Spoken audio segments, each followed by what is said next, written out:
ಗೆಳೆಯರೆ, ಇವತ್ತಿನ ಭಾರತದಲ್ಲಿ ರಾಮ ಮತ್ತು ರಾಮಾಯಣವನ್ನ ಕೇವಲ ಒಂದು ಪೊಲಿಟಿಕಲ್ ಪಾರ್ಟಿ ತಮ್ಮ ಪಕ್ಷದ ಪ್ರಚಾರಕ್ಕೋಸ್ಕರನೇ ಬಳಸ್ಕೋತಾ ಇದೆ ಅಂತಂದ್ರೆ ತಪ್ಪಾಗ್ಲಾರ್ದು. ಏನ್ ಮಾಡೋದು, ರಾಜಕೀಯದ ವ್ಯಕ್ತಿಗಳು ಯಾವ ವಿಷಯವನ್ನ ಇಟ್ಕೊಂಡು ಬೇಕಾದ್ರೂ ರಾಜಕೀಯ ಮಾಡಿ ತಮ್ಮ ಅಧಿಕಾರವನ್ನ ಕಾಪಾಡ್ಕೊಳ್ಳೋದಕ್ಕೆ ಪ್ರಯತ್ನ ಮಾಡ್ತಾನೆ ಇರ್ತಾರೆ. ಅದೊಂದ್ ಕಡೆ ಇರ್ಲಿ, ಈಗ ನಾನು ವಿಷಯಕ್ಕೆ ಬರ್ತೀನಿ. ರಾಮಾಯಣ ಅಂತ ಹೇಳಿದ ತಕ್ಷಣ ನಮಗೆ ಅದರ ಸಾರಾಂಶ, ಅದರ ಬ್ರೀಫ್ ಸ್ಟೋರಿ ನಮ್ಮೆಲ್ರಿಗೂ ಕೂಡ ಗೊತ್ತಿರುತ್ತೆ. ಆದ್ರೆ ಸಾಕಷ್ಟು ಜನ ನಿಮ್ಮಲ್ಲಿ ಮೂಲ ರಾಮಾಯಣ, ವಾಲ್ಮೀಕಿ ರಾಮಾಯಣವನ್ನ ಸಾಕಷ್ಟು ಜನ ನಿಮ್ಮಲ್ಲಿ ಓದಿರ್ತೀರಿ. ಅಂದ್ರೆ ನಮಗೆ ಹಿರಿಯರು, ಅಂದ್ರೆ ನಮಗೆ ದೊಡ್ಡವರೆಲ್ಲ ಹೇಳೋದನ್ನ ನಾವು ಕೇಳಿರ್ತೀವಿ, ನಿಮಗೂ ಕೂಡ ನೆನಪಿರುತ್ತೆ. ಅಂದ್ರೆ ರಾಮನ ಗುಣಗಳನ್ನ ನೀವು ಅಳವಡಿಸ್ಕೋಬೇಕು, ರಾವಣನಂಗೆ ಆಗ್ಬೇಡ್ರಪ್ಪ ಅಂತ ಹೇಳೋದನ್ನ ನಮ್ಮ ಹಿರಿಯರು ಹೇಳೋದು ನಮಗೆಲ್ಲ ನೆನಪಿರುತ್ತೆ, ನಾವೆಲ್ಲ ಕೇಳಿರ್ತೀವಿ. ಸೊ ಈಗ ಮೂಲ ರಾಮಾಯಣಕ್ಕೆ ನೀವು ಬಂದ್ರೆ ನಮ್ಮ ವಾಲ್ಮೀಕಿ ರಾಮಾಯಣದಲ್ಲಿ ಒಂದು ಪ್ರಸಂಗ ಬರುತ್ತೆ. ಉತ್ತರಾಖಂಡದಲ್ಲಿ ಒಂದು ಶಂಭುಕ ವಧ ಪ್ರಸಂಗ ಅಂತ ಒಂದು ಬರುತ್ತೆ, ಒಂದು ಇನ್ಸಿಡೆಂಟು. ಆ ಇನ್ಸಿಡೆಂಟ್ ಅಲ್ಲಿ ಏನಾಗುತ್ತೆ ಅಂತಂದ್ರೆ, ಅಂದ್ರೆ ಶ್ರೀರಾಮಚಂದ್ರನು ಅಧರ್ಮಕ್ಕೆ, ಅಂದ್ರೆ ಧರ್ಮವನ್ನ ಸ್ಥಾಪನೆ ಮಾಡ್ತೀನಿ ಅಂತ ಹೇಳಿ ಮನುಷ್ಯ ಧರ್ಮಕ್ಕೆ ವಿರುದ್ಧವಾಗಿ ಅಲ್ಲಿ ನಡ್ಕೋತಾರೆ ನಮ್ಮ ರಾಮಚಂದ್ರರು. ಅಂತ ರಾಮಚಂದ್ರರನ್ನ ನಮ್ಮ ರಾಷ್ಟ್ರಕವಿ ಕುವೆಂಪು ಅವರು ಅವರ ನಾಟಕ ಕೃತಿಯಾದಂತಹ ಶೂದ್ರ ತಪಸ್ವಿಯ ಮೂಲಕ ಅಂತ, ಅಂದ್ರೆ ಜೀವ ವಿರೋಧಿಯಾಗಿದ್ದಂತಹ ಜೀವ ವಿರೋಧಿ ಮನೋಗುಣಗಳಿಂದ ಶ್ರೀರಾಮಚಂದ್ರರನ್ನ ನಮ್ಮ ರಾಷ್ಟ್ರಕವಿ ಕುವೆಂಪು ಅವರು ಅವರ ಶೂದ್ರ ತಪಸ್ವಿ ಪುಸ್ತಕದ ಮೂಲಕ, ನಾಟಕದ ಕೃತಿಯ ಮೂಲಕ ಆ ಜೀವ ವಿರೋಧಿ ಮನೋಗುಣಗಳಿಂದ ಶ್ರೀರಾಮಚಂದ್ರನನ್ನ ಬಿಡುಗಡೆಗೊಳಿಸಿ ಪರಿವರ್ತನೆಗೊಳಿಸುವಂತ ಪ್ರಯತ್ನ ಮಾಡ್ತಾರೆ ನಮ್ಮ ರಾಷ್ಟ್ರಕವಿ ಕುವೆಂಪು ಅವರು. ಹಾಗಾದ್ರೆ ಈ ಮೂಲ ರಾಮಾಯಣದ ಪ್ರಕಾರ ಶಂಭುಕನ ವಧ ಪ್ರಸಂಗದಲ್ಲಿ ಏನಾಗುತ್ತಪ್ಪ ಅಂತಂದ್ರೆ, ಒಬ್ಬ ಬ್ರಾಹ್ಮಣ ರಾಮನ ಬಳಿ ಬಂದು ದೂರು ಕೊಡ್ತಾನೆ. ಏನ್ ದೂರು ಕೊಡ್ತಾನೆ ಅಂತಂದ್ರೆ, ತನ್ನ ಮಗ ದುರ್ಮರಣ ಹೊಂದಿದ್ದಾನೆ, ತನ್ನ ಮಗನ ದುರ್ಮರಣಕ್ಕೆ ಕಾರಣ ಈ ರಾಮರಾಜ್ಯದಲ್ಲಿ ಒಬ್ಬ ಶೂದ್ರ ತಪಸ್ಸು ಮಾಡ್ತಾ ಇದ್ದಾನೆ. ಅಂದ್ರೆ ಶೂದ್ರ ತಪಸ್ಸು ಮಾಡಬಹುದೇ?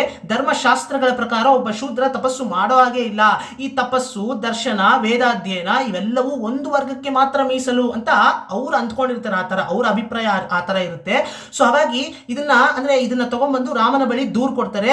ಸೊ ಇದರಿಂದಾನೇ, ಅಂದ್ರೆ ಆ ಶೂದ್ರ ತಪಸ್ ಮಾಡ್ತಾ ಇರೋದನ್ನ ನನ್ನ ಮಗ ನೋಡಿದ್ದಾನೆ, ಸೊ ಅದರ ಪರಿಣಾಮವಾಗಿ ನನ್ನ ಮಗ ದುರ್ಮರಣಕ್ಕೀಡಾಗಿದ್ದಾನೆ. ಸೊ ಅಂದ್ರೆ ಇದು ಧರ್ಮಕ್ಕೆ ಚ್ಯುತಿ ಉಂಟು ಮಾಡಿದೆ ಅಂತ ಹೇಳಿದಾಗ, ಧರ್ಮವನ್ನ ಸ್ಥಾಪನೆ ಮಾಡಬೇಕು ಅಂತ ಹೇಳಿದಾಗ ನಮ್ಮ ಶ್ರೀರಾಮಚಂದ್ರರು ಯಾವುದನ್ನು ಕೂಡ ಯೋಚನೆ ಮಾಡದೆ, ಒಬ್ಬ ಬ್ರಾಹ್ಮಣ ಬಂದು ದೂರು ಕೊಟ್ಟಿದ ತಕ್ಷಣ ಯಾವುದನ್ನು ಕೂಡ ಯೋಚನೆ ಮಾಡದೆ ಧರ್ಮವನ್ನ ಸ್ಥಾಪನೆ ಮಾಡ್ತೀನಿ ನಾನು ಅಂತ ಹೇಳಿ ಅಂದ್ರೆ ತುಂಬಾ ಆವೇಶದಲ್ಲಿ ಹೋಗಿ ಆ ಶಂಭುಕ ಎಲ್ಲಿ ತಪಸ್ಸು ಮಾಡ್ತಾ ಇದ್ದಾನೋ ಅದೇ ಜಾಗಕ್ಕೆ ಹೋಗಿ ಆ ಶಂಭುಕನ ತಲೆಯನ್ನೇ ತಮ್ಮ ಖಡ್ಗದಿಂದ ಕತ್ತರಿಸ್ತಾರೆ ನಮ್ಮ ರಾಮಚಂದ್ರರು. ಇದನ್ನ ಇಂದ್ರಲೋಕದಲ್ಲಿ ಇರ್ತಕ್ಕಂತಹ ದೇವಾದಿ ದೇವತೆಗಳೆಲ್ಲ ಮೆಚ್ಚಿ ರಾಮಚಂದ್ರರಿಗೆ ಒಂದು ವರವನ್ನ ಕೊಡ್ತಾರೆ. ಆ ವರವನ್ನ ಬಳಸಿಕೊಂಡು ಯಾವ ಬ್ರಾಹ್ಮಣನ ಮಗ ದುರ್ಮರಣಕ್ಕೀಡಾಗಿರ್ತಾನೋ ಆ ಬ್ರಾಹ್ಮಣನ ಮಗನ ಜೀವವನ್ನ ವಾಪಸ್ ಬರೋ ರೀತಿ ಮಾಡ್ತಾರೆ ನಮ್ಮ ರಾಮಚಂದ್ರರು. ಸೊ ಇದು ಮೂಲ ರಾಮಾಯಣದಲ್ಲಿ ಬರುವಂತಹ ಶಂಭುಕ ವಧ ಪ್ರಸಂಗ. ಸೊ ಉತ್ತರಾಖಂಡದಲ್ಲಿ ಬರುತ್ತೆ. ಸೊ ಇಂಥ ಒಂದು ಇನ್ಸಿಡೆಂಟ್ನ ಆಧಾರವಾಗಿ ಇಟ್ಕೊಂಡು ಇದರಲ್ಲಿ ಒಂದಷ್ಟು ಬದಲಾವಣೆಗಳನ್ನ ಮಾಡಿದ್ದಾರೆ ನಮ್ಮ ರಾಷ್ಟ್ರಕವಿ ಕುವೆಂಪು ಅವರು ಅವರ ನಾಟಕ ಕೃತಿಯಾದಂತಹ ಶೂದ್ರ ತಪಸ್ವಿಯಲ್ಲಿ. ಸೊ ಅಂದ್ರೆ ಇಲ್ಲಿ ರಾಮಚಂದ್ರರು ಮೂಲ ರಾಮಾಯಣದಲ್ಲಿ ಮನುಷ್ಯ ವಿರೋಧಿ, ಅಂದ್ರೆ ಜೀವ ವಿರೋಧಿಯ ಮನೋಗುಣಗಳಿಂದ ರಾಮನನ್ನ ಶೂದ್ರ ತಪಸ್ವಿಯಲ್ಲಿ ನಮ್ಮ ರಾಷ್ಟ್ರಕವಿ ಕುವೆಂಪು ಅವರು ಬಿಡುಗಡೆಗೊಳಿಸಿದ್ದಾರೆ. ಅಂದ್ರೆ ಅಪ್ಡೇಟೆಡ್ ವರ್ಷನ್ ಆಫ್ ರಾಮ, ನಮ್ಮ ಶೂದ್ರ ತಪಸ್ವಿಯಲ್ಲಿ ಬರ್ತಕ್ಕಂಥ Rama updated version of Rama, matured ಆದಂತ ರಾಮ ನಮ್ಮ ರಾಷ್ಟ್ರಕವಿ ಕುವೆಂಪು ಅವರ ರಾಮ. ಸೊ ಹಾಗಾದ್ರೆ ಶೂದ್ರ ತಪಸ್ವಿಯಲ್ಲಿ ಈ ಒಂದು ಪ್ರಸಂಗವನ್ನ ಯಾವ ರೀತಿ ಚಿತ್ರಿಸಿದ್ದಾರೆ ನಮ್ಮ ರಾಷ್ಟ್ರಕವಿ ಕುವೆಂಪು ಅವರು, ಯಾವ ರೀತಿ ಅವರ ದೃಷ್ಟಿಕೋನದ ಪ್ರಕಾರ ಈ ಕಥೆಯನ್ನ ಯಾವ ರೀತಿ ಅವರು ಹೇಳಿದ್ದಾರೆ ಅಂತ ನೀವು ನೋಡೋದೇ ಆದ್ರೆ 3 ಪ್ರಮುಖ ದೃಶ್ಯಗಳು ಬರುತ್ತೆ ಶೂದ್ರ ತಪಸ್ವಿಯ ನಾಟಕದಲ್ಲಿ. ಮೊದಲನೇ ದೃಶ್ಯದಲ್ಲಿ ಬಹಳ ವಿಶೇಷವಾದಂತಹ ದೃಶ್ಯ, ಅಂದ್ರೆ ಈ ಮೊದಲನೇ ದೃಶ್ಯದಲ್ಲಿ ಯಾತಕ್ಕೋಸ್ಕರ ವಿಶೇಷ ಅಂತ ಇದೀನಿ ಅಂತಂದ್ರೆ, ಇಲ್ಲಿ ಸಾವೇ ಕ್ಯಾರೆಕ್ಟರ್ ಆಗಿ ಬರುತ್ತೆ, ಮೃತ್ಯುನೇ ಕ್ಯಾರೆಕ್ಟರ್ ಆಗಿ ಬರುತ್ತೆ, ಒಂದು ವೃಕ್ಷನೇ ಕ್ಯಾರೆಕ್ಟರ್ ಆಗಿ ಬರುತ್ತೆ. ಹೇಗೆ ಅಂತಂದ್ರೆ, ಈಗ ಶೂದ್ರ ತಪಸ್ ಮಾಡ್ತಾ ಇದ್ದಾನೆ ಕಾಡಿನಲ್ಲಿ, ಅಂದ್ರೆ ಶಂಭುಕ ಮಹರ್ಷಿಗಳು ಅವರ ಆಶ್ರಮದ ಸಮೀಪದಲ್ಲಿ ಒಂದು ಮರದ ಕೆಳಗಡೆ ಕೂತ್ಕೊಂಡು ತಪಸ್ಸು ಮಾಡ್ತಾ ಇದ್ದಾರೆ. ಸೊ ಇದು ಧರ್ಮಕ್ಕೆ ವಿರುದ್ಧವಾದಂತ ಕೆಲಸ. ಸೊ ಒಬ್ಬ ಶೂದ್ರ ತಪಸ್ಸು ಮಾಡೋದು ಧರ್ಮಕ್ಕೆ ಚ್ಯುತಿ ಉಂಟು ಮಾಡುವಂತದ್ದು, ಧರ್ಮಶಾಸ್ತ್ರಗಳು ಇದು ಒಪ್ಪೋಲ್ಲ. ಸೊ ಇದನ್ನ ಒಬ್ಬ ಬ್ರಾಹ್ಮಣನ ಮಗ ನೋಡಿದ್ದಾನೆ. ಸೊ ಹಾಗಾಗಿ ಮೃತ್ಯುನೇ ಆ ಶಂಭುಕನ ಹತ್ರ ಬರ್ತಾ ಇರುತ್ತೆ. ಸೊ ಮೃತ್ಯು ಈ ರೀತಿ ಬರ್ತಾ ಇರೋದನ್ನ ನೋಡಿದಂತಹ ಕಾಡನ್ನ ನಾನೇ ಅಂದ್ರೆ ಕಾಡಿನ ರಕ್ಷಕ ನಾನು ಅಂತ ಭೈರವ ವೃಕ್ಷ ಅಂತ ಒಂದಿರುತ್ತೆ. ಸೊ ಆ ವೃಕ್ಷ ಏನಪ್ಪಾ ಅಂತಂದ್ರೆ ಶಂಭುಕ ಯಾವ ಕಾಡಿನಲ್ಲಿ ತಪಸ್ ಮಾಡ್ತಾ ಇದ್ನೋ ಆ ಕಾಡಿಗೆ ಪ್ರವೇಶ ಯಾರು ಮಾಡ್ಬೇಕಂದ್ರೂ ಕೂಡ ಈ ಭೈರವ ವೃಕ್ಷ ಪರ್ಮಿಷನ್ ಕೊಟ್ರೇನೆ ಪ್ರವೇಶ ಮಾಡಕ್ಕಾಗೋದು. ಸೊ ಹಾಗಾಗಿ ಆ ಮೃತ್ಯು ಬರ್ಬೇಕಾದ್ರೆ ಮೃತ್ಯು ಆ ಸಾವಿನ ಎದುರು ಬಂದು ನಿಂತ್ಕೊಂಡು ನನ್ನ ಪರ್ಮಿಷನ್ ಇಲ್ಲಿ ನೀನು ಒಳಗಡೆ ಹೋಗೋ ಹಾಗಿಲ್ಲ, ಯಾತಕ್ಕೋಸ್ಕರ ನೀನು ಹೋಗ್ತಾ ಇದೆಯಾ ಅಂತ ಕೇಳಿದಾಗ ಆ ಸಾವು ಹೇಳುತ್ತೆ, ನೋಡಪ್ಪ ಇದು ಅಂದ್ರೆ ಒಬ್ಬ ಶೂದ್ರ ತಪಸ್ ಮಾಡ್ತಾ ಇದ್ದಾನೆ, ಇದನ್ನ ಒಬ್ಬ ಬ್ರಾಹ್ಮಣನ ಮಗ ನೋಡಿದ್ದಾನೆ. ಸೊ ಅದರ ಪರಿಣಾಮವಾಗಿ ಅವನು ದುರ್ಮರಣಕ್ಕೀಡಾಗಿದ್ದಾನೆ. ಸೊ ಇದು ಧರ್ಮಕ್ಕೆ ವಿರುದ್ಧವಾದಂತ ಕೆಲಸ. ಸೊ ಹಾಗಾಗಿ ನಾನು ಈಗ ಹೋಗ್ಲೇಬೇಕು, ದಾರಿ ಬಿಡು ಅಂತ ಅದು ಹೋಗ್ಬಿಡುತ್ತೆ. ಸೊ ಬೇರೆ ದಾರಿ ಇಲ್ಲದೆ ಇದು ಕೂಡ ದಾರಿ ಬಿಟ್ಬಿಡುತ್ತೆ. ಯಾವುದು ವೃಕ್ಷ, ಭೈರವ ವೃಕ್ಷ. ಆದ್ರೆ ದಾರಿ ಬಿಟ್ಟ ನಂತರ ಭೈರವ ವೃಕ್ಷ ಮನಸ್ಸಿನಲ್ಲೇ ಅದು ಅಂದ್ಕೊಳ್ಳುತ್ತೆ, ಶಿವ ಎಂತ ಕಾಲ ಬಂತಪ್ಪ, ಅಂದ್ರೆ ಶ್ರೀರಾಮ ರಾಜ್ಯ ಅಂದ್ರೆ ಸಾಕ್ಷಾತ್ ಶ್ರೀ ರಾಮಚಂದ್ರ ಆಳ್ವಿಕೆ ನಡೆಸ್ತಾ ಇರ್ತಕ್ಕಂಥ ಈ ರಾಮ ರಾಜ್ಯದಲ್ಲಿ ಇಂಥ ಒಂದು ಅಂದ್ರೆ ಈ ತರ ಒಂದು ಕೆಲಸಗಳು ಈ ತರ ನಡೀತಾ ಇದೆಯಾ ಶಿವ ಅಂತ ಅದು ತನ್ನ ಮನಸ್ಸಿನಲ್ಲೇ ಅಂದ್ಕೊಳ್ಳುತ್ತೆ. ಇದು ಮೊದಲನೇ ದೃಶ್ಯ.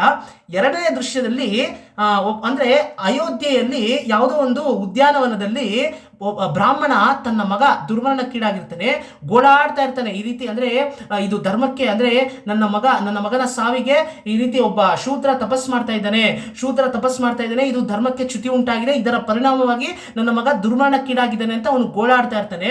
ಸೊ ರಾಮ ಬರ್ತಾನೆ. ರಾಮ ಬಂದಿದ ತಕ್ಷಣ ರಾಮನ ಹತ್ರ ಈ ರೀತಿ ಹೇಳ್ತಾನೆ, ಈ ರೀತಿ ನನ್ನ ಮಗನ ಈ ದುರ್ಮರಣಕ್ಕೆ ನೀನೇ ಕಾರಣ. ಯಾಕಂತಂದ್ರೆ ನಿನ್ನ ರಾಮರಾಜ್ಯದಲ್ಲಿ ಒಬ್ಬ ಶೂದ್ರ ತಪಸ್ಸು ಮಾಡಬಹುದೇ, ಆದ್ರೆ ಈ ತಪಸ್ಸು, ದರ್ಶನ ಮತ್ತೆ ಈ ಒಂದು ಭಕ್ತಿ ಮತ್ತೆ ಈ ಒಂದು ವೇದಾಧ್ಯಯನ ಇವೆಲ್ಲವೂ ಒಂದು ವರ್ಗಕ್ಕೆ ಮೀಸಲು ಅಂತ ಅವ್ರು ಅಂದ್ಕೊಂಡಿರ್ತಾರೆ, ಅವ್ರ ಅಭಿಪ್ರಾಯ ಆಗಿರುತ್ತೆ.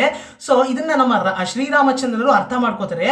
ಸೊ ಇಲ್ಲಿನ ಶ್ರೀರಾಮಚಂದ್ರರು ಹೇಳಿದ ತಕ್ಷಣ ಆಕ್ಷನ್ ತಗೊಳ್ಳೋದಿಲ್ಲ. ಅಂದ್ರೆ ಇಲ್ಲಿ ಬರುವಂತಹ ನಮ್ಮ ಕುವೆಂಪು ಅವರ ರಾಮಚಂದ್ರರು ಒಬ್ಬ ಬ್ರಾಹ್ಮಣ ಬಂದು ದೂರ್ ಕೊಟ್ಟಿದ ತಕ್ಷಣ ಅವರು ಆಕ್ಷನ್ ತಗೊಳ್ಳೋದಿಲ್ಲ.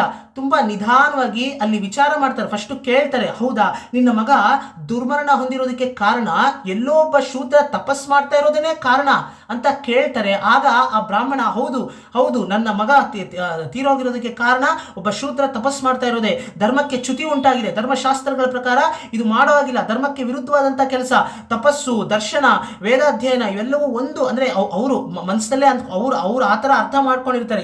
ಇದ್ರ ಬಗ್ಗೆ ನಮ್ಮ ರಾಮಚಂದ್ರನಿಗೂ ಗೊತ್ತಿರುತ್ತೆ. ಅವರು ನಮ್ಮ ರಾಮಚಂದ್ರರು ಅರ್ಥ ಮಾಡ್ಕೋತಾರೆ, ಓಹೋ ಅಂದ್ರೆ ವೇದಾಧ್ಯಯನ ಮತ್ತೆ ಈ ತಪಸ್ಸು, ದರ್ಶನ ಕೇವಲ ಒಂದು ವರ್ಗಕ್ಕೆ ಮಾತ್ರ ಸೀಮಿತ ಅಂತ ಅರ್ಥ ಮಾಡ್ಕೊಂಡಿರುವಂತ ಇವ್ರಿಗೆ ಏನ್ ಹೇಳಿದ್ರು ಅರ್ಥ ಆಗಲ್ಲ, ಈ ಮೂರ್ಖನಿಗೆ ಎಷ್ಟು ಹೇಳಿದ್ರು ಅರ್ಥ ಆಗಲ್ಲ ಅಂತ ಅಂದ್ಕೊಂಡು ನಮ್ಮ ರಾಮಚಂದ್ರರು ಅವರ ಸಮಾಧಾನಕ್ಕೋಸ್ಕರ ಸರಿ ಪುಷ್ಪಕ ವಿಮಾನವೇರಿ ನಾವು ಅವ್ರ ಹತ್ರ ಹೋಗೋಣ, ಎಲ್ಲಿ ತಪಸ್ ಮಾಡ್ತಾ ಇದ್ದಾರೋ ಆ ಜಾಗಕ್ಕೆ ನಾವು ಹೋಗೋಣ ಇರು ಅಂತ ಹೇಳಿ ಬ್ರಾಹ್ಮಣನ ಕರ್ಕೊಂಡು ನಮ್ಮ ರಾಮಚಂದ್ರರು ಪುಷ್ಪಕ ವಿಮಾನವನ್ನ ಏರಿ ಅವರು ಶಂಭುಕ ಮಹರ್ಷಿಗಳು ಎಲ್ಲಿ ತಪಸ್ ಮಾಡ್ತಾ ಇದ್ದಾರೋ ಆ ಜಾಗಕ್ಕೆ ಹೋಗ್ತಾರೆ. ಶಂಭುಕ ಮಹರ್ಷಿಗಳ ಆಶ್ರಮದ ಹತ್ರ ಹೋಗಿ ನಮ್ಮ ಬ್ರಾಹ್ಮಣ ಮತ್ತೆ ಶ್ರೀರಾಮಚಂದ್ರರು ಅಲ್ಲಿ ಲ್ಯಾಂಡ್ ಆಗ್ತಾರೆ. ನಂತರ ಅಲ್ಲಿ ಲ್ಯಾಂಡ್ ಆದ ನಂತರ ಅಲ್ಲಿ ಶಂಭುಕನ ಆ ಒಂದು ತಪಸ್ಸನ್ನ, ಆ ಒಂದು ತಪೋ ಮಹಿಮೆಗೆ ನಮ್ಮ ಶ್ರೀರಾಮಚಂದ್ರರೇ ಮೆಚ್ಚಿ ಅವ್ರಿಗೆ ಕೈ ಮುಗಿಯೋದಕ್ಕೆ ಶುರು ಮಾಡ್ತಾರೆ. ಅಲ್ಲಿ ಇದನ್ನ ನೋಡಿ ನಮ್ಮ ಬ್ರಾಹ್ಮಣನಿಗೆ ತುಂಬಾ ಕೋಪ ಬರುತ್ತೆ, ತುಂಬಾ ರೋಷದಿಂದ ಏನ್ ಮಾಡ್ತಾ ಇದ್ದೀರಾ ನೀವು, ಅವ್ನು ಮಾಡ್ತಾ ಇರೋದು ಅಧರ್ಮದ ಕೆಲಸ, ಅವ್ನಿಗೋಗಿ ಕೈ ಮುಗಿತಾ ಇದ್ದೀರಾ ಅಂತ ಕೇಳ್ತಾರೆ. ಆಗ ಶ್ರೀರಾಮಚಂದ್ರರು ಅಂದ್ರೆ ತಪಸ್ಸಿನಲ್ಲಿರೋರು ಪೂಜ್ಯರಲ್ಲವೇ, ಯಾರಾದ್ರೇನು ಒಳ್ಳೆ ಕೆಲಸ ಯಾರು ಮಾಡಿದ್ರು ನಾವು ಮೆಚ್ಚಬೇಕಲ್ವಾ, ತಪಸ್ಸಿನಲ್ಲಿರೋರು ಪೂಜ್ಯರಲ್ಲವೇ. ಸೊ ಹಾಗಾಗಿ ಅವರ ತಪೋ ಮಹಿಮೆಗೆ ನಾನು ಮೆಚ್ಚಿ ನಾನು ಕೈ ಮುಗಿತಾ ಇದ್ದೀನಿ ಭಕ್ತಿಯಿಂದ ಅಷ್ಟೇ ಅಂತ ಹೇಳ್ತಾರೆ. ಆಗ ಅವರು ಇಲ್ಲ ನೀನು ಶಿರಚ್ಛೇದನ ಮಾಡಲೇಬೇಕು, ತಲೆಯನ್ನ ಕತ್ತರಿಸಲೇಬೇಕು ಅಂತ ಈ ಬ್ರಾಹ್ಮಣ ಹೇಳ್ತಾನೆ. ಆಗ ಸರಿ ಅಂದ್ರೆ ಬ್ರಾಹ್ಮಣನ ಸಮಾಧಾನಕ್ಕೋಸ್ಕರ ಒಂದು ಶಸ್ತ್ರವನ್ನ ತಗೊಳ್ಳೋಣ, ಒಂದು ಆಯುಧವನ್ನ ತಗೊಳ್ಳೋಣ ಅಂತ ಹೇಳಿ ತಗೊಳ್ಳೋದಕ್ಕೆ ಹೋಗ್ತಾರೆ ಒಂದು ಶಸ್ತ್ರವನ್ನ. ಅಷ್ಟರಲ್ಲಿ ಅದಕ್ಕೂ ಕೂಡ ನಮ್ಮ ಬ್ರಾಹ್ಮಣ ಶಸ್ತ್ರ ಮಾಮೂಲಿ ಶಸ್ತ್ರ ಎಲ್ಲ ಆಗಲ್ಲ ಇದಕ್ಕೆ, ಅಂದ್ರೆ ಇವನಿಗೆ ಬ್ರಹ್ಮಾಸ್ತ್ರನೇ ಬಿಡಬೇಕು ಅಂತ ಹೇಳ್ತಾರೆ ಆ ಬ್ರಾಹ್ಮಣ. ಆಗ ನಮ್ಮ ಶ್ರೀರಾಮಚಂದ್ರರು ಆಯ್ತಪ್ಪ ನೀನು ಹೇಳ್ದಂಗೆ ಆಗ್ಲಿ, ಬ್ರಹ್ಮಾಸ್ತ್ರವನ್ನೇ ಬಿಡೋಣ ಅಂತ ಹೇಳಿ ಬ್ರಹ್ಮಾಸ್ತ್ರವನ್ನ ತಗೊಂಡು ಈ ಜಾಗದಲ್ಲಿ ನಮ್ಮ ಕುವೆಂಪು ಅವರು ಎಷ್ಟು ಚೆನ್ನಾಗಿ ಇದನ್ನ ಚಿತ್ರಿಸಿದ್ದಾರೆ ಅಂತಂದ್ರೆ ಅಂದ್ರೆ ಇಲ್ಲಿ ಯಾವ ರೀತಿ ತಗೊಂಡು ಹೋಗ್ತಾರೆ ಅಂತಂದ್ರೆ ಕಥೆನ, ನಮ್ಮ ರಾಮಚಂದ್ರರು ಆ ಬ್ರಹ್ಮಾಸ್ತ್ರವನ್ನ ತಗೊಂಡು ಅದನ್ನ ಬಿಡೋದಕ್ಕಿಂತ ಮುಂಚೆ ಈ ಬ್ರಹ್ಮಾಸ್ತ್ರವು ಅಧರ್ಮದ ವಿರುದ್ಧ ಹೋರಾಡಲಿ ಅಂತ ಹೇಳಿ ಆ ಬ್ರಹ್ಮಾಸ್ತ್ರವನ್ನ ಬಿಡ್ತಾರೆ. ನೋಡಿ ಹೇಗಿದೆ. ಸೊ ಆ ರೀತಿ ಹೇಳಿ ಆ ಬ್ರಹ್ಮಾಸ್ತ್ರವನ್ನ ಬಿಡೋ ಕಾರಣದಿಂದ ಆ ಬ್ರಹ್ಮಾಸ್ತ್ರ ಶಂಭುಕನ ತಪಸ್ ಮಾಡ್ತಾ ಇರ್ತಕ್ಕಂಥ ಶಂಭುಕನ ಹತ್ರ ಹೋದ್ರೂ ಕೂಡ ಅವನ ತಪೋ ಮಹಿಮೆಗೆ ಮೆಚ್ಚಿ ಆ ಬ್ರಹ್ಮಾಸ್ತ್ರ ಆ ಶಂಭುಕನ ಸುತ್ತ ಪ್ರದಕ್ಷಿಣೆ ಮಾಡಿ ಮತ್ತೆ ಅದು ವಾಪಸ್ಸು ಹಿಂದಿರುಗಿ ಬ್ರಾಹ್ಮಣನ ಹತ್ರ ಬರುತ್ತೆ. ಅಂದ್ರೆ ಬ್ರಾಹ್ಮಣನೇ ತಾನೇ ಇಲ್ಲಿ ಎಥಿಕಲಿ ನೋಡಿದ್ರೆ ಅವನು ಎಥಿಕಲಿ ಲಾಜಿಕಲಿ ನೋಡಿದ್ರೆ ಅವನ್ ತಾನೇ ಇಲ್ಲಿ ಅಧರ್ಮಿ. ಸೊ ಅವನು ಅಧರ್ಮವನ್ನ ಮಾಡ್ತಾ ಇರೋದು. ಸೊ ಅವನ ವಿರುದ್ಧ ನಾನು ಹೋಗ್ಬೇಕು ಅಂತ ಹೇಳಿ ಆ ಒಂದು ಬ್ರಹ್ಮಾಸ್ತ್ರ ಬ್ರಾಹ್ಮಣನ ಹತ್ರ ಬರೋದಕ್ಕೆ ಶುರು ಮಾಡುತ್ತೆ. ಆಗ ಬ್ರಾಹ್ಮಣನಿಗೆ ಭಯ ಆಗಿ, ಅಂದ್ರೆ ಅಯ್ಯೋ ಇದೇನಪ್ಪ ಇದು ಅಧರ್ಮ ನಾನ್ ಮಾಡ್ತಾ ಇದ್ದೀನಿ ಹಂಗಂದ್ರೆ ಅಂತ ಅವನು ಅರ್ಥ ಮಾಡ್ಕೊಂಡು ಬ್ರಾಹ್ಮಣ ಕೂಡಲೇ ಅವನ ತಪ್ಪನ್ನ ಒಪ್ಕೊಂಡು, ಅಂದ್ರೆ ರಾಮ ನನ್ನ ಕಾಪಾಡು ಅಂತ ರಾಮಚಂದ್ರನ ಹತ್ರ ಹೋಗ್ತಾರೆ.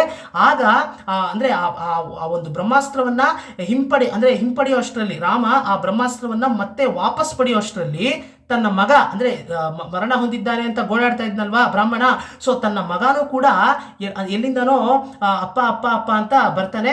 ಸೊ ಬಂದಂತ ಮಗ ಹೇಳ್ತಾನೆ, ನಾನು ನನ್ನ ತಾತನ ಜೊತೆ ಕಾಡಿನಲ್ಲಿ ಅಂದ್ರೆ ಹೂವನ್ನ ಕಿತ್ಕೊಂಡ್ಬರೋದಕ್ಕಂತ ಹೋಗಿದ್ದೆ, ನಾನು ಆಗ ಮೂರ್ಛೆ ಹೋಗಿ ಬಿದ್ದು ಹೋದೆ. ನಂತರ ನಾನು ದಾರಿ ತಪ್ಪಿ ಬೇರೆ ಯಾವುದೋ ಜಾಗಕ್ಕೆ ಹೊರಟೋಗಿದ್ದೆ. ಸೊ ಈಗ ನಾನು ಇಲ್ಲಿಗೆ ಬಂದಿದ್ದೀನಿ ಅಂತ ಆ ರೀತಿ ಹೇಳ್ತಾನೆ. ಸೊ ನಂತರ ಅಂದ್ರೆ ಇಲ್ಲಿಗೆ ಈ ಒಂದು ಶೂದ್ರ ತಪಸ್ವಿ ನಾಟಕ ಏನಿದೆ ಈ ಕೃತಿಯನ್ನ ಇಲ್ಲಿಗೆ ಮುಗಿಸ್ತಾರೆ. ಅಂದ್ರೆ ಇಲ್ಲೂ ಕೂಡ ನಮ್ಮ ಅಂದ್ರೆ ಮಗ ಕೂಡ ಉಳ್ಕೋತಾನೆ, ಮತ್ತೆ ಬ್ರಾಹ್ಮಣ ಕೂಡ ಇಲ್ಲಿ ಅವನು ಚೇಂಜ್ ಆಗ್ತಾನೆ. ಇಲ್ಲಿ ಮನ ಪರಿವರ್ತನೆಗೊಳಿಸುವಂತ ಕೆಲಸ ಮಾಡ್ತಾರೆ ನಮ್ಮ ರಾಷ್ಟ್ರಕವಿ ಕುವೆಂಪು ಅವರು. ಅಂದ್ರೆ ನಮ್ಮ ಆ ಒಂದು ಕಡೆ ಸೀನಲ್ಲಿ ಶಂಭುಕನಿಗೆ ಈ ಬ್ರಾಹ್ಮಣ ಮತ್ತೆ ಅವರ ಮಗ ಮತ್ತೆ ಶ್ರೀರಾಮಚಂದ್ರರು ಮೂರೂ ಜನ ಶಂಭುಕನ ತಪೋ ಮಹಿಮೆಗೆ ಮೆಚ್ಚಿ ನಮಸ್ಕಾರ ಮಾಡ್ತಾರೆ. ಸೊ ಈ ಒಂದು ದೃಶ್ಯದಿಂದ ಈ ಒಂದು ನಾಟಕವನ್ನ ಮುಗಿಸ್ತಾರೆ.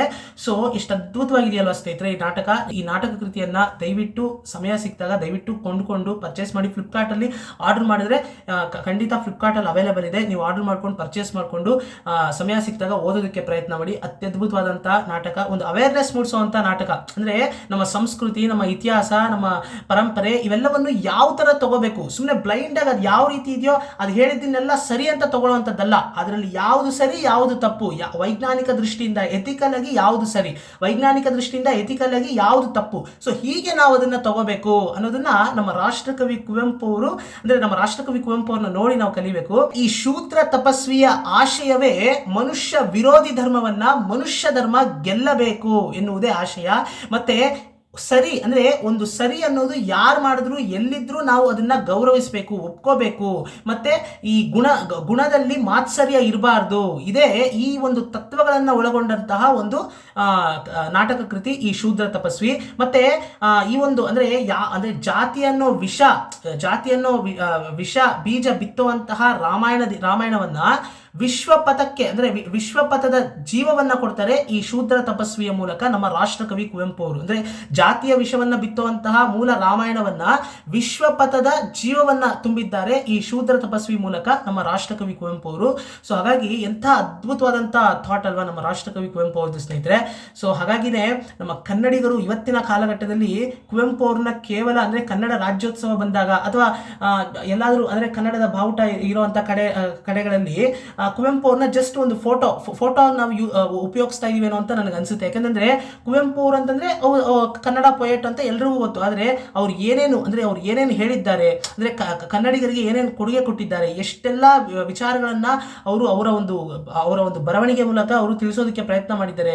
ಮತ್ತೆ ಅವರ ಸಾಹಿತ್ಯಕ್ಕೆ ಅವರು ಕೊಟ್ಟಂತಹ ಎಷ್ಟೋ ಪುಸ್ತಕಗಳು, ಎಷ್ಟೋ ಕಾದಂಬರಿಗಳು, ಅವರ ಥಾಟ್ ಪ್ರಾಸೆಸ್, ಸೊ ಇವೆಲ್ಲವನ್ನ ನಾವು ತಿಳ್ಕೊಳ್ಳೋದಕ್ಕೆ ಪ್ರಯತ್ನ ಮಾಡ್ಬೇಕಲ್ವಾ.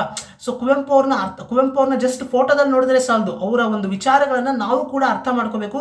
ನಮ್ಮ ಕೈಯಲ್ಲಿ ಸಾಧ್ಯವಾದಷ್ಟು ನಮ್ಮ ಜೀವನದಲ್ಲೂ ಅದನ್ನ ಅಳವಡಿಸ್ಕೊಳ್ಳೋದಕ್ಕೆ ಪ್ರಯತ್ನ ಮಾಡಬೇಕು ಅಂತ ಹೇಳ್ತಾ, ಮತ್ತೆ ಸ್ನೇಹಿತರೆ ಇಲ್ಲಿ ನಾನು ಹೇಳಬೇಕಾದ್ರೆ ಒಂದು ವಿಷಯ ಹೇಳೋದು ಮರ್ತೆ. ಇಲ್ಲಿ ನಮ್ಮ ಶೂದ್ರ ತಪಸ್ವಿಯಲ್ಲಿ ರಾಮಚಂದ್ರರು ಬ್ರಹ್ಮಾಸ್ತ್ರವನ್ನ ಬಿಡೋದಕ್ಕಿಂತ ಮುಂಚೆ ಅಂದ್ರೆ ಅವನ ಮೇಲೆ ಶಸ್ತ್ರವನ್ನ ಹೂಡು, ಅವನ ಶಿರಚ್ಛೇದನ ಮಾಡು ಅಂತ ಹೇಳಿದಾಗ ನಮ್ಮ ರಾಮಚಂದ್ರರು ಬ್ರಾಹ್ಮಣನನ್ನ ಉದ್ದೇಶಿಸಿ ಕೇಳ್ತಾರೆ. ಅಂದ್ರೆ ಈ ರೀತಿ ತಪಸ್ನಲ್ಲಿ ಅಂದ್ರೆ ತಪಸ್ ಮಾಡ್ತಾ ಇರ್ಬೇಕು ಮಾಡಬೇಕಾದ್ರೆ ಅವರು ಪೂಜ್ಯರು, ಅಂದರೆ ತಪಸ್ನಲ್ಲಿರೋರು ಪೂಜ್ಯರಲ್ಲವೇ, ಅವ್ರ ಮೇಲೆ ನಾವು ಅಂದರೆ ಶಸ್ತ್ರ ಹೂಡೋದು ಅದು ಧರ್ಮಕ್ಕೆ ವಿರುದ್ಧವಾದಂಥ ವಿಷಯ, ಅದು ಒಳ್ಳೇದಲ್ಲ, ಅದು ಸರಿಯಲ್ಲ ಅಂತ ಕೇಳಿದಾಗ ನಮ್ಮ ಆ ಬ್ರಾಹ್ಮಣ ಏನು ಹೇಳ್ತಾನೆ ಅಂತಂದರೆ ಹೀಗೆ, ಅಂದರೆ ಇವನು ಅಂದರೆ ಈ ಶೂದ್ರ ತಪಸ್ ಮಾಡೋದೆಲ್ಲ ನಾಯಿಯ ಹಾಲಿಗೆ ಸಮ, ಈ ಶೂದ್ರ ತಪಸ್ ಮಾಡೋದೆಲ್ಲ ನಾಯಿಯ ಹಾಲಿಗೆ ಸಮ ಅಂತ ಹೇಳಿ ಅವನ ಮೇಲೆ ಶಿರಚ್ಛೇದನ ಮಾಡು, ಶಸ್ತ್ರವನ್ನು ಹೂಡು, ಬ್ರಹ್ಮಾಸ್ತ್ರವನ್ನು ಹೂಡು ಅಂತ ಹೇಳೋದನ್ನ ಇಲ್ಲಿ ನಮ್ಮ ರಾಷ್ಟ್ರಕವಿ ಕುವೆಂಪು ಅವರು ಬರೆದಿರ್ತಾರೆ. ಸೊ ಅದೇನೇ ಇರಲಿ, ಅಂದರೆ ನೀವು ಯೋಚನೆ ಮಾಡಿ, ವಾಲ್ಮೀಕಿ ರಾಮಾಯಣದಲ್ಲಿ ಬರ್ತಕ್ಕಂತಹ ಆ ಒಂದು ಪರ್ಟಿಕ್ಯುಲರ್ ಪ್ರಸಂಗದಲ್ಲಿ ಬರ್ತಕ್ಕಂತಹ ರಾಮನನ್ನ ಇನ್ಸ್ಪಿರೇಷನ್ ಆಗಿ ತಗೋತೀರಾ ಅಥವಾ ನಮ್ಮ ಕುವೆಂಪು ಅವರ ರಾಮನನ್ನ ಇನ್ಸ್ಪಿರೇಷನ್ ತಗೋತೀರಾ ಅಂತ ನೀವೇ ಯೋಚನೆ ಮಾಡಿ ಕಮೆಂಟ್ ಸೆಕ್ಷನ್ ಅಲ್ಲಿ ತಿಳಿಸಿ ಅಂತ ಹೇಳ್ತಾ, ನಮ್ಮ ಈ ಒಂದು ಶೂದ್ರ ತಪಸ್ವಿ 1944ರಲ್ಲಿ ಬಿಡುಗಡೆ ಆದಾಗಲೇ ಸಾಕಷ್ಟು ವಿಮರ್ಶೆಗಳಾಯಿತು, ನೆಗೆಟಿವ್ ಕಮೆಂಟ್ಸ್ ಬಂತು. ಅಂದರೆ ಮೇಲ್ವರ್ಗದ ಘಟಾನುಘಟಿ ಸಾಹಿತಿಗಳಾಗಿರ್ಬೋದು ಮತ್ತೆ ಎಷ್ಟೋ ಟೀಕೆಗಳು ಒಳಗಾಯಿತು. ಅದೆಲ್ಲವನ್ನ ಧೂಳಿಪಟ ಮಾಡಿ ಒಂದು ಅತ್ಯದ್ಭುತವಾದಂತಹ ಶೋಷಿತ ವರ್ಗದವರ ಮಹಾಧನಿಯಾಗಿ ಇದು ನಿಂತ್ಕೋತು ನಮ್ಮ ಶೂದ್ರ ತಪಸ್ವಿ ನಾಟಕ ಕೃತಿ. ಸೊ ಸಮಯ ಸಿಕ್ಕಿದಾಗ ಕನ್ನಡಿಗರೆಲ್ಲರೂ ಕೂಡ ಈ ಒಂದು ಪುಸ್ತಕವನ್ನು ಪರ್ಚೇಸ್ ಮಾಡಿ ಓದೋದಕ್ಕೆ ಪ್ರಯತ್ನ ಮಾಡಿ ಅಂತ ಹೇಳ್ತಾ, ಇದನ್ನು ನಾನು ಹೇಳಬೇಕು ಅಂದ್ಕೊಂಡೆ. ಇದೇ ರೀತಿ ಒಳ್ಳೊಳ್ಳೆ ವಿಷಯಗಳನ್ನು ಮಾತಾಡೋಣ, ಪಾಸಿಟಿವ್ ಆಗಿರಿ, ಕಂಟಿನ್ಯೂಸ್ಲಿ ನಾಲೆಜನ್ನು ಗೇನ್ ಮಾಡ್ತಾ ಇರಿ ಅಂತ ಹೇಳ್ತಾ ಎಲ್ರಿಗೂ ನಮಸ್ಕಾರ ಸ್ನೇಹಿತರೆ.